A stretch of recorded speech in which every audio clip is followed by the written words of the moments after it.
Olá, bom dia a todos e todas.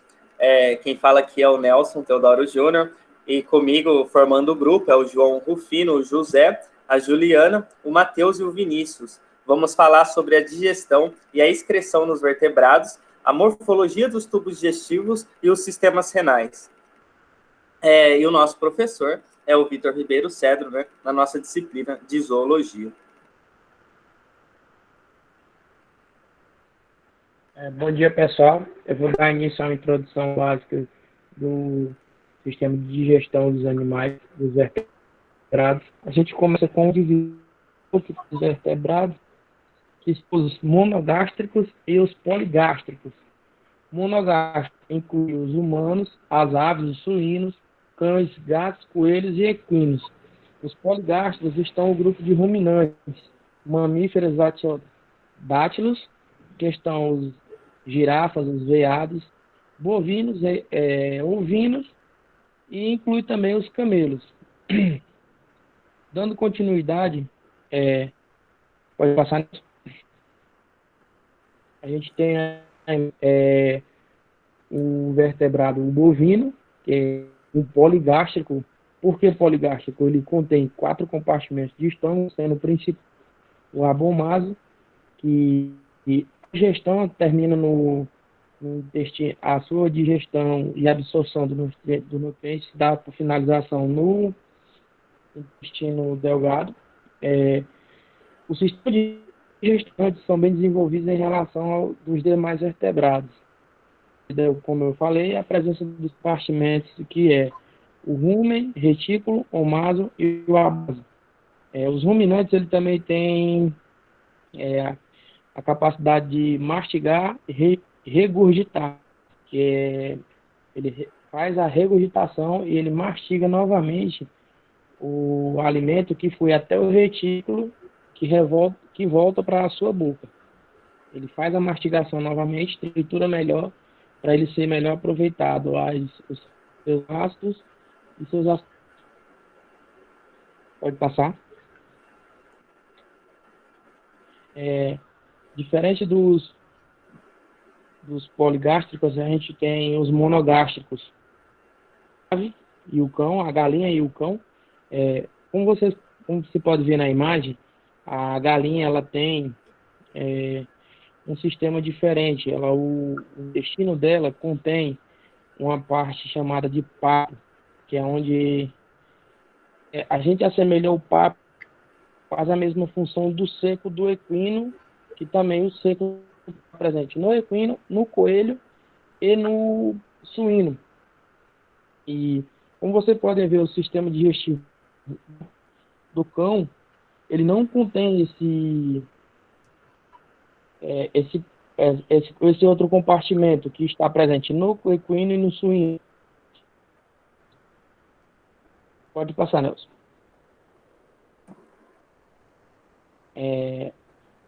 O sistema digestivo do equino são monogástricos. A sua capacidade volumétrica, que está citada na imagem, não sei se vocês conseguem ver, o estômago dele 8 litros, o intestino delgado de 50 a 90 litros, o intestino grosso de 90 a 120 litros e o seco 30 litros. O seco ele é um compartimento de reserva para armazenar os alimentos. Ele faz também, contém nele micro-organismos que também fazem a digestão melhor das fibras, da celulose e hemicelulose. Já um dos vertebrados também, que a gente inclui também aqui, com um sistema de intestino um pouco diferenciado, que é monogástrico também, são os peixes, pois eles fazem uma parte da mastigação durante o decorrer do alimento no tubo digestivo. Pode continuar. Bom dia, me chamo João Rufino, vou falar um pouco sobre a excreção. Então, elas são substâncias tóxicas aos outros órgãos e que não pode ficar acumulado em nosso corpo. São os verdadeiros lixos celulares do organismo, como amônia, ureia, sais e H2O. É realizado pelos pulmões, rins e pele. Nos rins, os néfrons formam a urina por meio de 3 processos: filtração, reabsorção e secreção. é formado pelo seguinte órgão. O rins é o principal órgão que compõe o sistema excretor nos vertebrados, né? Pois ele é responsável pela filtragem sanguínea. O uréteres é o tubo que liga a bacinete de cada rim à bexiga urinária. Já a bexiga é um compartimento para o armazenamento temporário da urina. E também pode ter algumas doenças se nós não tiver cuidado, né? Como pedra do rim, nefrites, cistos renais, infecções urinárias e cistite. Pode passar.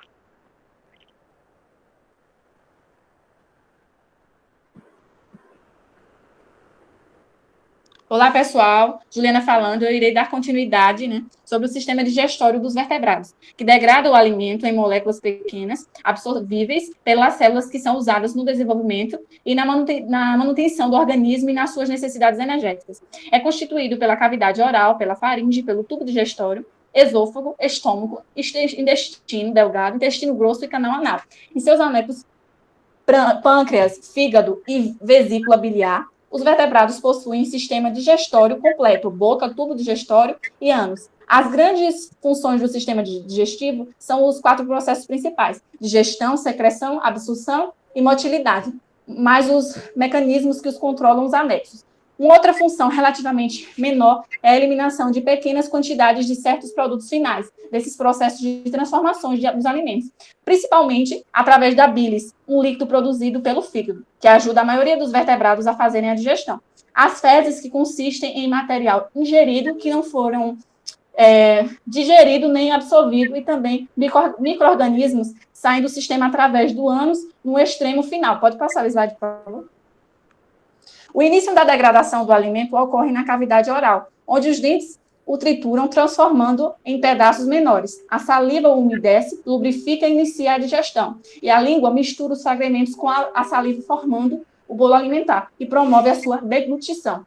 Por causa do atrito do alimento, a cavidade oral é revestida por epitélio estratificado, pavimentoso, são queratinizados. O caminho do alimento, ou seja, as funções do trato alimentar, são lábios e línguas, são os responsáveis pela pressão do alimento. Os dentes são encarregados de fazer a mastigação. A cavidade bucal e a faringe fazem deglutição. O esôfago impele o bolo ao estômago. Já o estômago faz a digestão mecânica e a química, e, por fim, o tubo intestinal se encarrega da digestão, absorção e eliminação. Próximo.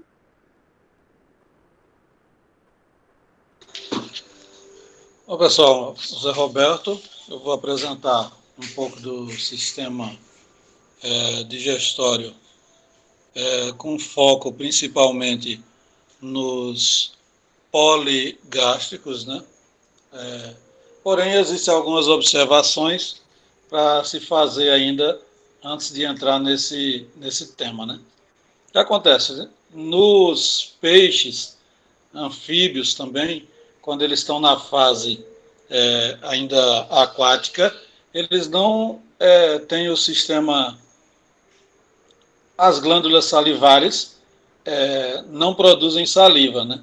Porque já estão no meio aquático, não tem necessidade de produzir essa saliva para ingerir os alimentos. E outra observação, as aves, como elas não têm dentes, né? Aí elas têm um compartimento, no qual é chamado de papo, e nesse papo, né, elas também ingerem algumas pedras para ajudar na trituração do alimento, para depois passar pelo proventrículo e para a moela, que é o estômago verdadeiro, e aí segue o fluxo de intestino e até chegar à cloaca. Na cloaca, ela é uma bolsa onde são armazenadas as fezes, a urina do animal, e também pela cloaca, o aparelho reprodutor também tem uma conexão, onde vão sair os ovos. Então, pela cloaca vão sair fezes e urina e os ovos do animal, né? Já retornando aqui aos poligástricos, né, que são os animais, nós vemos aqui nessa figura o sistema digestório de gato, cão, suíno, equino e bovino. Como os colegas já falaram anteriormente, né, o equino ele tem na sua evolução, ele aumentou um pouquinho o seu estômago, né, que é chamado de saco cego, né, ele tem uma protuberância para armazenar mais alimento ali, para que se possa cumprir com as funções básicas dele. Já o estômago do suíno tem um compartimento, também uma protuberância, chamada divertículo ventricular, também com a função semelhante a essa do equino. Agora nós vamos para tratar um pouquinho sobre principalmente os ruminantes, porque são eles que afetam diretamente a renda do agricultor, né? Além de outros, os peixes também, como já foi falado em outros seminários, mas nós vamos focar agora nos poligástricos, né?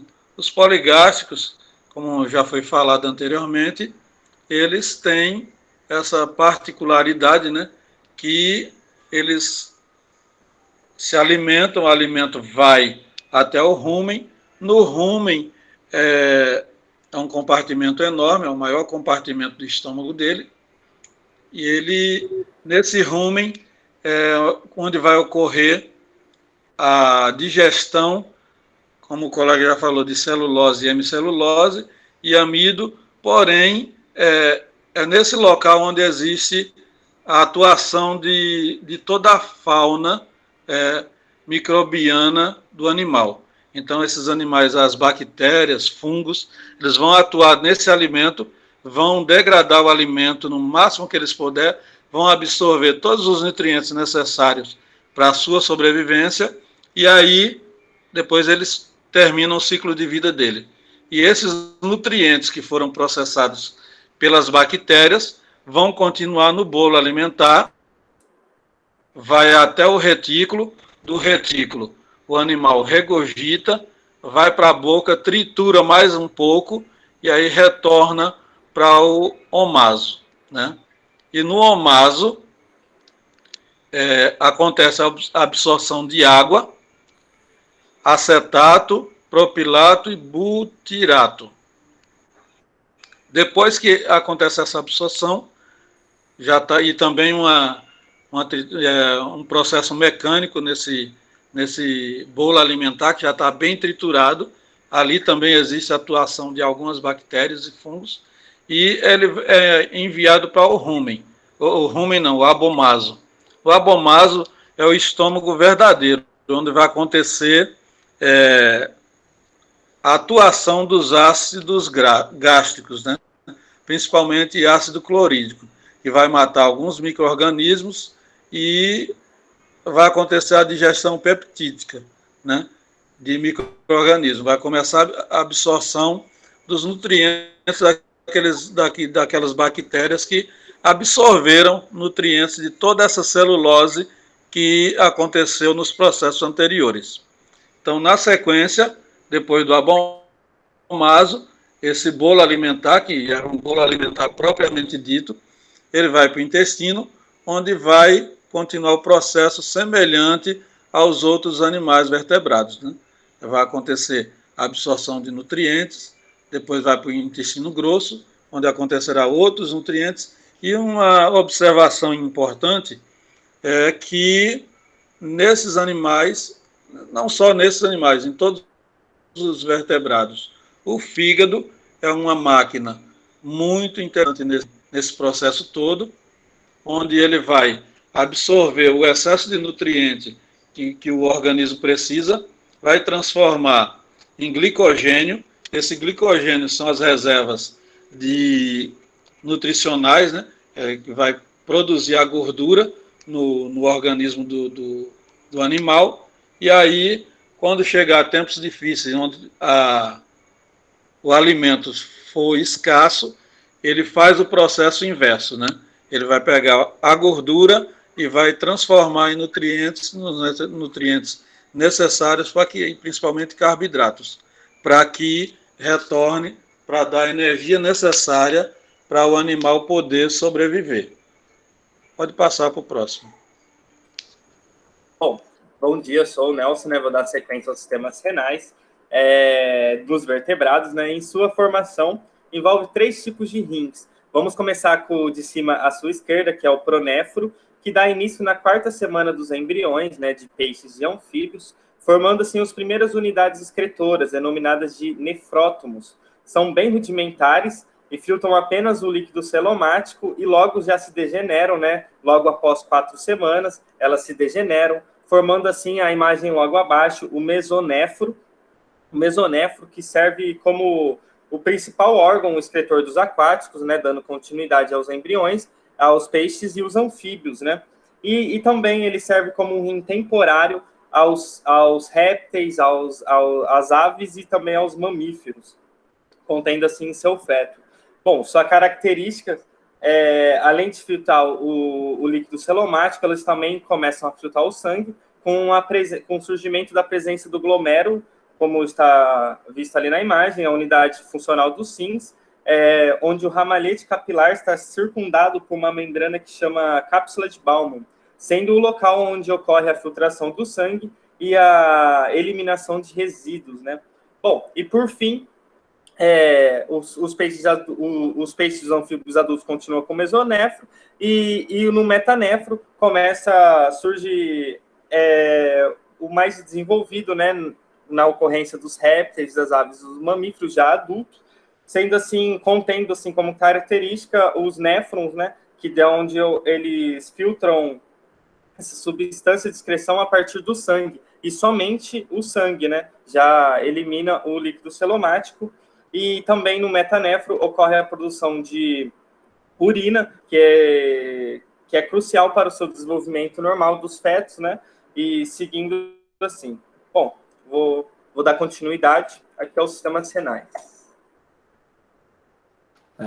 Bom dia, sou o Vinícius, vou falar sobre os sistemas renais.